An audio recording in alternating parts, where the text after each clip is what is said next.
ఈ story Jio SIM రాకముందు జరిగింది. అఖిల్, నీకు క్యాస్ట్ ఫీలింగ్ ఉందా? అవతార్ సినిమాలో జేక్సులు నేను ఒకటే తెలుసా, గ్రహాంతరవాసులైనా ఓకే, నాకు క్యాస్ట్ ఫీలింగ్ ఏం లేదు. మన హీరో సైనిక్ పూర్లో చదువురాను.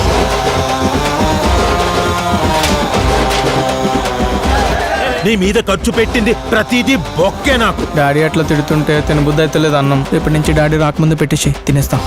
ఈ టీ షర్ట్ ఎవడు కొన్నాడురా? నువ్వే డాడీ. లోపల కడ్రాయరు అది కూడా నువ్వే డాడీ. ఈ కంప్యూటరు నువ్వే. మరి నాగార్జున ఫోటో ఎందుకు పెట్టుకున్నావు? మన హీరోయిన్ వాయిపూర్లో చదువురాంది.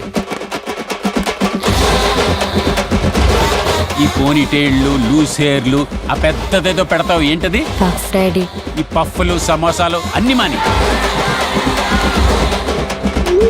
ఈ చదువురానోళ్ళు ఇద్దరు చదువు ఎగ్గొట్టి మరీ లవ్ చేసుకుంటారు. ఆమె హెయిర్ స్టైల్ చూడరా, డిట్టో ఇషక్ జాదాలో పరిణితి చోప లెక్క ఉంది. మా ఊర్లో కూడా రొయ్యలు అమ్ముకుని ఆమె సేమ్ డిట్ అట్టనే ఉంటుంది.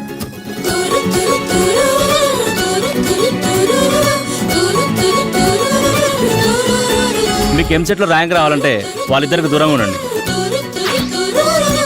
మరి నువ్వే స్కూల్? నేను Bhashyam public school, very down to earth.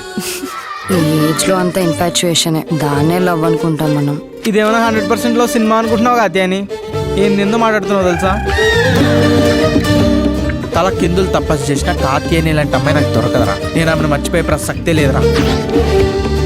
మేము నెక్స్ట్ మంత్ బెంగళూరు షిఫ్ట్ అయిపోతున్నాం అఖిల్. ఇంకెప్పటిలాగా కలుసుకోవడం అవ్వదు. వదిలేస్తుంది రా, వదిలేస్తుంది. కాకి వదిలేస్తున్నావా? ఎంగిల్ చేత్తో కొట్టాననుకో అఖిల్, మెతుకులు అతుక్కుపోతాయి. ముఖం పగిలిపోతుంది. నా బుర్రలోనే తిరుగుతున్నాడు వాడు. అబ్బాయిని చూస్తేనే తెలుస్తుంది పెద్ద కంట్రీలో ఉన్నాడు. ఇంత హారబుల్ మనిషి నా కెరీర్లో నేను ఎక్కడ చూడలేదు. ఈ చదువురాని పిల్ల హృదయాల మధ్య జరిగే సంఘర్షణే ఈ కథ. హిట్ అవుతుందంట వారా సినిమా? నాకు డౌటే, పక్కా హిట్టే. ఆస్కర్ వస్తుంది చూడు.